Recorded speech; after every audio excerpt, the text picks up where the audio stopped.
All right, we're going to start here in just a few minutes. We'll actually in a couple or 1 minute, and we'll get this thing rolling. So it looks like we've got quite a few people on tonight or today. That's exciting. When you guys listen to us, if you have any questions, feel free to chat your question in, and I would love to, at the end, we're going to answer questions and get through as many as we can. And so today I have Lynne Sill, who is the COO and director of the OCD and Anxiety Treatment Center. And we're excited to have her. Hi, everybody. Glad to be here. Yeah. So I wanted to just kind of jump in. We're very excited to have you guys here and hear some of the amazing things that she has to say. And so I wanted to just start out, Lynne, and ask you to maybe let people or tell them a little bit about your background. I'd love to. So I would say that my journey began in about 1999. I started out as a line staff in a residential treatment center, and I recognized really quickly that I just gravitated to people suffering with anxiety, anxiety-based disorders, OCD, and obsessive compulsive related disorders. And so my journey kept going, and through the years I found this passion and just found that I love these diagnoses and I love the treatment of these diagnoses. And so as I continued through, I really wanted to keep that passion going. And so I and continue, you know, just developing my skills. And what I found is, because I love these so much, that there were a couple of reasons that I'm going to share with you guys today of why I love these diagnoses so much. And I think that's important. So the first reason is that I think that myself and really anyone I come across has some kind of personal experience with anxiety. And I recognize that anxiety, even in my own life and in my professional life, I saw that anxiety a lot of times made people feel terrible. It made people's worlds feel smaller and smaller and smaller, and I hated seeing that. And so I wanted to be able to provide a really good treatment for people so that their world didn't have to feel so small. And the second reason that I love these diagnoses or the treatment of these diagnoses so much is the word sitting behind us. And it really comes down to that word for me. And that is that I find so much hope in these diagnoses. I know that there is hope in all diagnoses. People can get better, they can make strides, they can do things, but I do feel like these diagnoses in particular are unique in that there is so much hope that we can offer our clients. And so I get to have clients come into the center every single day, and many of them have lost that hope and feel very hopeless.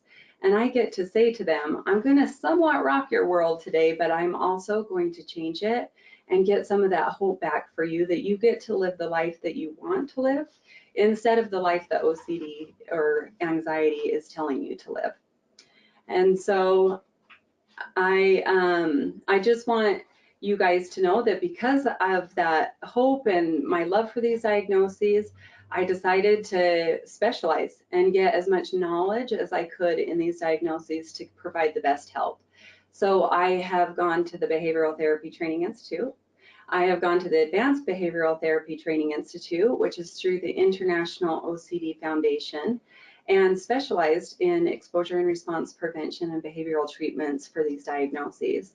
I also have been to Behavioral Tech, which is a specialty in prolonged exposure and dialectical behavioral therapy for PTSD or post-traumatic stress disorder. We use a lot of acronyms, so I'm really sorry if I use any of those. Hopefully Paul will catch me and be like, hey, say the actual words. But and I think what we've done really well as a clinic is that I have surrounded myself with amazing people who keep me on check and who keep this whole clinic on check.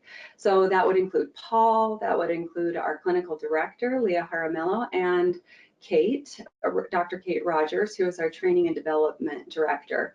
And all of us are working every single day to continue that passion, to continue making sure that we really are identifying the best treatment for these diagnoses. Yeah, that's wonderful. Thank you. Well, so how long has the clinic been open? Well, I'm going to tell a little of both of our stories here. So the clinic actually started in 2003 when Paul was doing a private practice.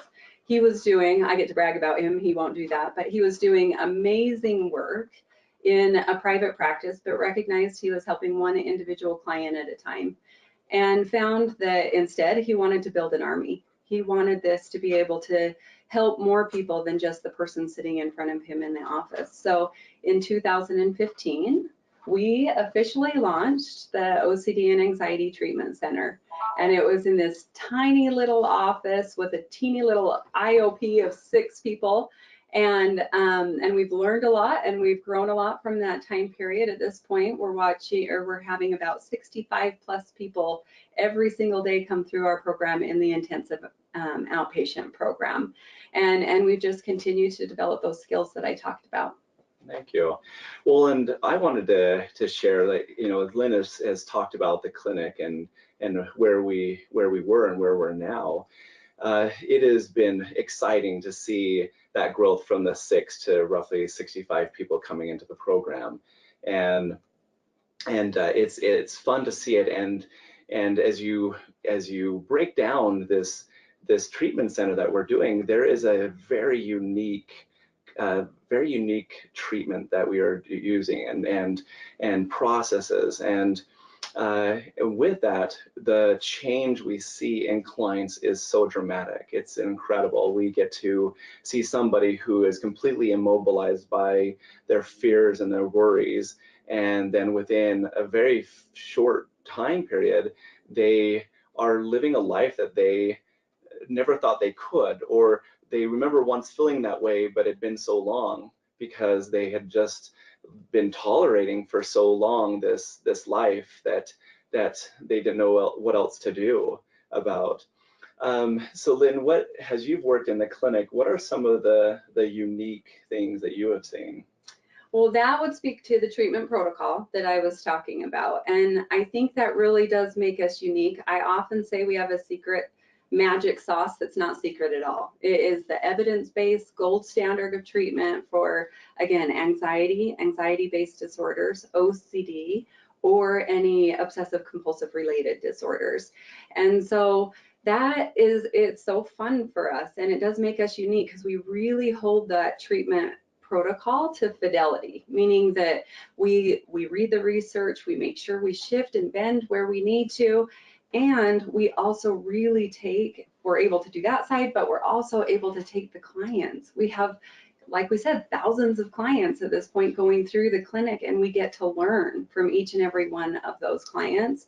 And I would say that I think it's really important to recognize that treatment protocol is phenomenal. It's great, and it's not easy work. Clients come in here that have really struggled, and then we're going to tell them or ask them, hey, what is it today that's causing you anxiety or fear or distress in some way? And then we are going to say, okay, great. Now you're going to have to face that again and again and again. And so what we recognize and what really makes us unique as a clinic is we know that is going to be the best treatment, but you need some support to be able to do that. And this clinic helps you do that. It gives you this support system. It gives you this sense of community that I don't think you get very often. So you get the specialty, but every day we see people all over the clinic, you know, whether it's in our lobby, coming together as a community to help each other and support each other through this process.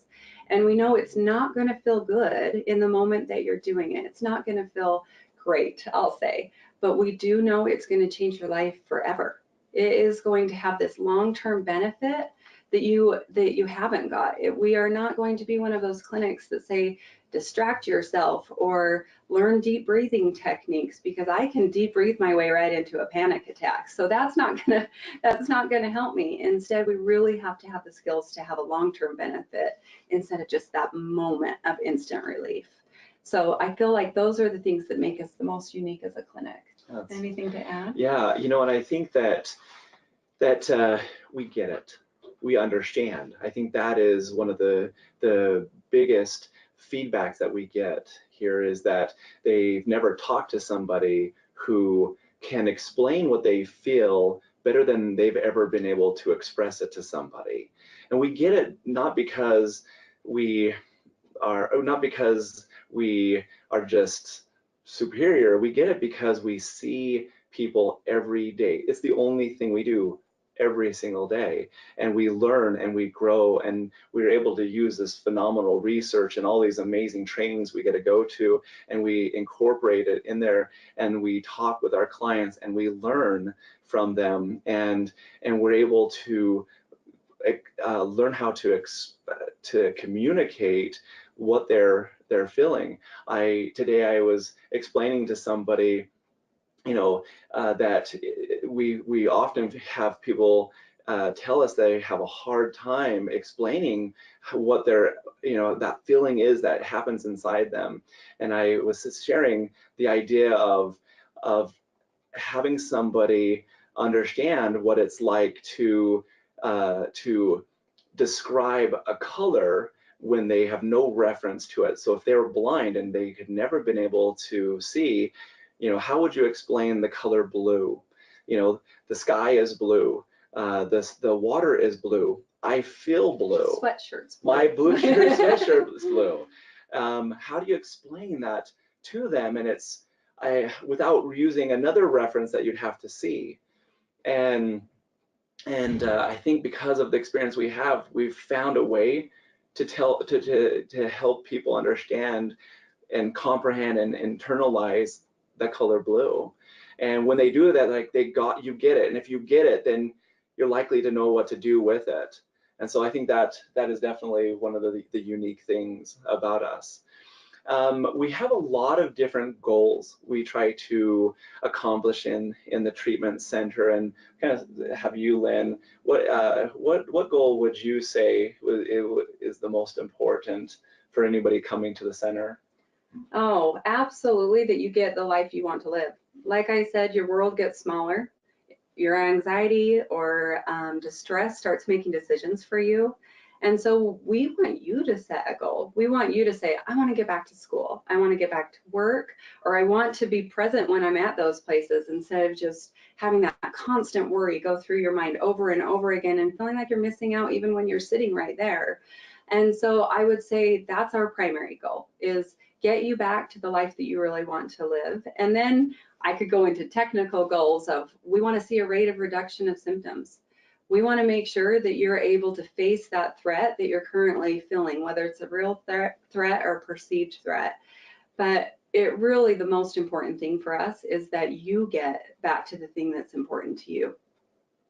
And, you know, to add to that, I have my goals for my clients. My goal is, I want them to be happy. I want them to get back what they lost. And when the distraction in their mind is able to reduce in such a way that they can start hearing the details of life that they've just lost, because there's just so much noise, so much feeling, that it makes it impossible to hear it. And with that treatment, you know, it starts to subside, and before they realize it, they're noticing things that they once were able to, but they had lost it along the way. And so now with that though, there is work that has to happen, and some people will ask us, you know, what's hard about coming to treatment? I mean, it can't be easy to do these, to face fears, and I think the hard thing is that even though all the people around you may not fully understand the time you are taking to get the right treatment, it's the right thing to do. Coming in and taking that time, making it your priority. There is nothing more important than taking care of this distress that's affecting your all day, everyday life. And it's amazing, if we had a physical health issue, how we wouldn't tolerate losing life the way that anxiety or OCD will make us lose life. But yet we'll do it because there's such a disconnect between mental health and physical health. And so if we're going to, so what's hard is putting the time to truly make momentum in how my brain is functioning. I couldn't agree more. I think that is so hard. I think another aspect that's hard for me, or watching families or loved ones or support systems come in here, is the natural intuition gets in the way. What do I want to do as a therapist when I see someone? I want to make them feel better. I want to make them feel better in that moment. And so does a partner or a spouse or a loved one or a mom or a dad. They want to make whoever they're with feel better in that moment, because they can see the just agony and torture behind that mask that they so clearly wear on a daily basis. And so for me, that's one of the things I see the most, is this natural intuition gets in the way. Because what we're saying is, put that intuition to jump in and make it better away for a little while, because how you get to the other side, how you get to those things that we're talking about with as far as hope is concerned, is to actually face that fear. And so that's a struggle sometimes. That's a struggle for the client. That's a struggle for us as therapists. That's a struggle for family and support systems as well. So with that, with all the hard work that is put in, and the time that they're going to put in, there are certain things that the clients are going to have to do to maintain. I look at this as this is not a diet. Most diets fail. We treat this as a way of life. It's what we're going to do for the rest of our life if we want to take care of it. If you use the example of a diabetic, just because they are finally able to normalize their system doesn't mean that they no longer have to do the treatment. And unfortunately, this is what it is necessary that they have to do it. But by doing it, they get to live the life that they want to live, which is not feeling dizzy and not feeling, feeling sick all the time. And with OCD, with anxiety-based disorders, it's the same thing. I would love to say that you will never have to suffer with it ever again, but that wouldn't be honest. What is honest is that instead of it controlling you, you have the ability to control it. And as you do that, you get to live that life that you want. What would you say? Yeah, we know that anxiety is a healthy emotion. We know that we want people to know when they're walking down a dark alley, I hope you have some anxiety, because it's going to help protect you. Say, hey, a dark alley by yourself at night, probably not a good idea. So anxiety is a healthy emotion. So when we're working with clients and how to maintain the skills that they have and gain here, which is amazing in the clinic, I feel like we use very specific relapse prevention skills. And we, throughout the entire treatment, the technical term is we would use some inhibitory learning. What that means is that we want these skills to generalize. We want the skills that you're working on in this clinic, in these four walls, to actually work wherever you go. So we're going to use things like randomization or variability or different locations, all of these things, even negative outcomes. We want people to be able to work through hard things. But many of those skills, we want to make sure that clients have them throughout their treatment. We're thinking about relapse the minute you walk into the clinic, because our goal is to not have eternal clients. You'll always be working on this. Anxiety, anxiety-based disorders, OCD, these are chronic disorders. They'll be with you, but they don't have to be all of who you are. Instead, they can just be this little pop of who you are in your life that you might get what Paul so eloquently calls a zing. You might get a zing of anxiety, but you know exactly what to do in that moment. And so that's always our goal when someone walks into this clinic, is to start thinking about how it works outside of this clinic. Yeah, and you can't choose when you're going to take care of it or not take care of it. It just is what you do. You know, again, using the diabetic example, I don't get to, because I have family in town, I don't get to choose to not have to take care of my diabetes. You know, if I get that zing, I have to do something about it. And if I don't, that one time not doing something about it isn't going to be a game changer for me. But how long does it take before I have 20 missed opportunities, and now I'm 100 missed opportunities, and I can start backsliding. And so if I just realize that I've got to do the work, and like Lynne said, you know, it's just a little bit of time.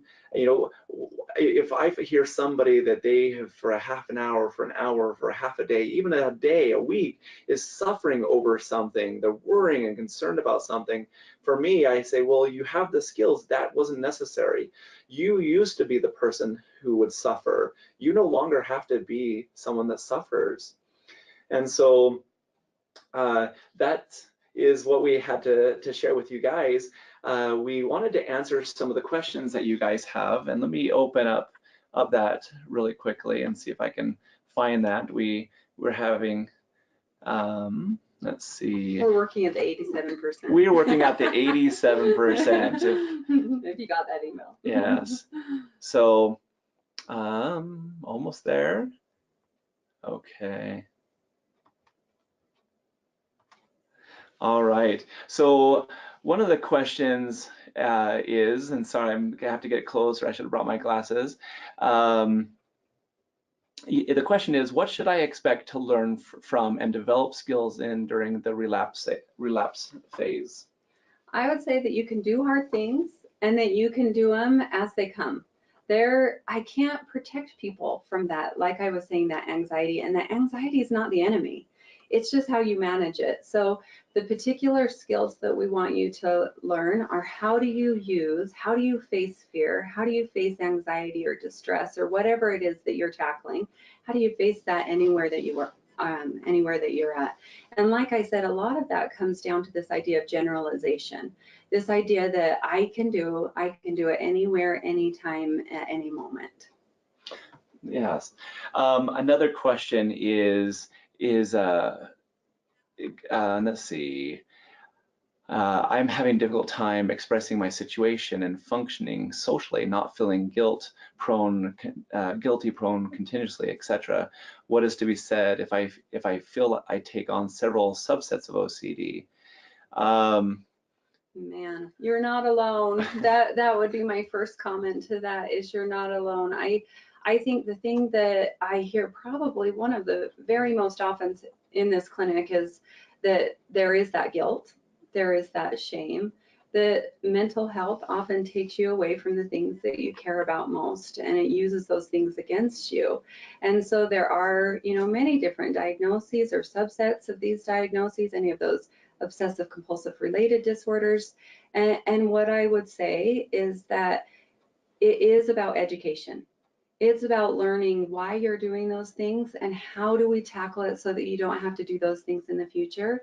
And then how your loved ones around you can understand that as well, so that you're more integrated and they're more integrated into the process. Yeah.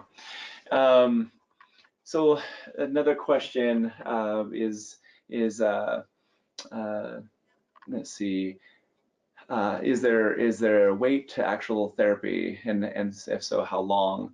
There, and I'll answer that one. You know, we do have a little bit of a wait. I mean, what we've learned through this process is that there are so many people suffering who are struggling, and we're, you know, we have 61 employees, and it is still not enough to cover the need. And so we're processing people through just an assessment as quickly as we can to try to get them in.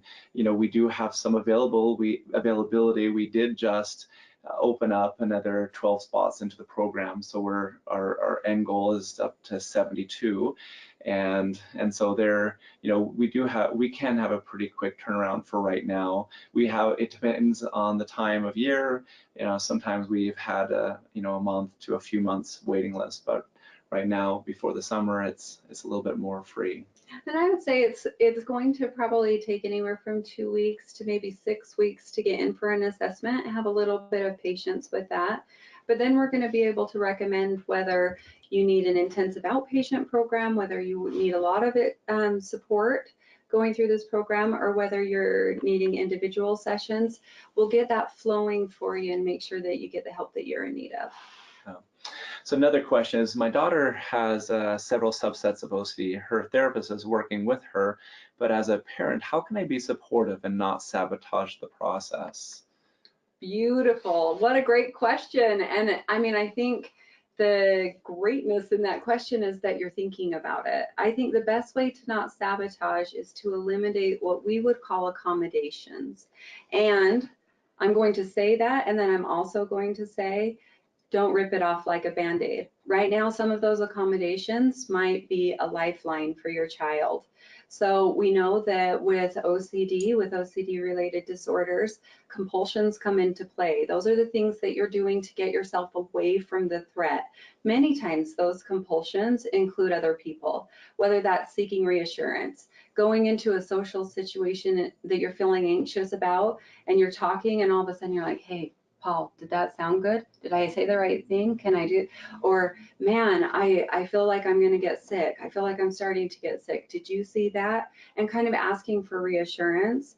So we start to take those compulsive behaviors away. And as a support system, we want to take those accommodations away. But I would say work really closely with a therapist to make sure you're doing that, because again, people suffering with anxiety or OCD related disorders, that might be their lifeline.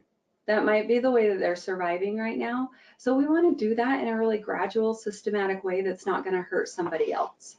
Yeah. So another question is, what role does medication play?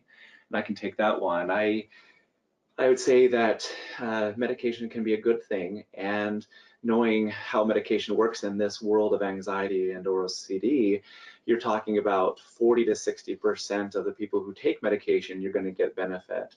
And of those who do take the medication, research shows that you're getting about a 20 to 40% reduction in symptoms. So we recognize that for a lot of people, even if they try medication, they're not going to get any help or benefit, but the research also says the best therapy is medication in conjunction with therapy.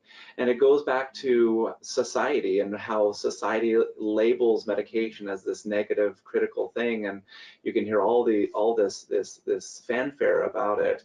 But the reality is that those who are suffering, and they get relief from it, they're not complaining about it, and they're also not posting reviews online about it. Usually the negative, which there's no perfect anything, I mean, with medication, but our experience, we have seen medication work for people, and it doesn't stop it all, but it makes it a fair fight. Instead of it just being so much in their face, they use the medication, and they get that sharp edge they're walking every day is not so sharp, cutting, slicing them in every step. And so, yeah, I absolutely agree. Gold standard of care is medication management coupled with the therapeutic skills, so that you'll have those therapeutic skills to always back you up. Yeah. And so the last question we'll go through, it says, let's see, sorry, I'm trying to, let's see. In contrast to taking medication SSRIs, I have heard Empower Plus Advanced Apex of Biosynthesis. Have you ever heard of it as a healthier alternative to medication?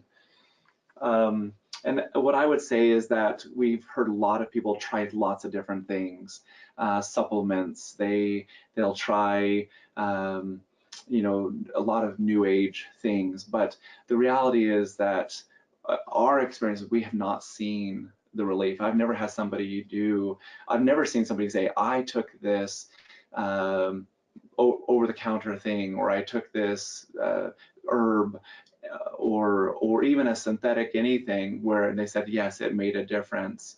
The people selling them do. And here's the thing, is that we're absolutely open to that possibility. We just haven't seen it, even though people have tried. I mean, I've seen people drinking mushroom juice that has some substance that's supposed to help really relieve their symptoms, and it didn't do anything other than cost them a lot of money. I would love there to be something that could come out that was cost effective and made a real impact, but I haven't seen it. Have you? This would be my answer, is I'm a research nerd. I pride myself on that. And so I would say, look at the research. If you're questioning any kind of, you know, therapeutic technique, I always say to people about the clinic, go home, listen, and research what I've been talking about and see if it's right for you. And I would say that about medication as well. Research what is working, what has worked in the past for people, and then make that determination from there. Right. Well, we appreciate being able to talk with you guys today. And darn it, that goes fast. Yes, it does. I could talk about this all day. Yes, we love it. It's our whole life. You know we didn't answer all the questions. I'm going to actually try to go through and those that I didn't answer and get those. We'd love to answer any more questions. If you would like, you could email us at admissions@liveuncertain.com, or you can call us at 801-298-2000, and we have a person who can talk to you, answer those questions, and get you the information you're looking for. Thank you guys again, and thank you for the great questions. Thank you. Take care.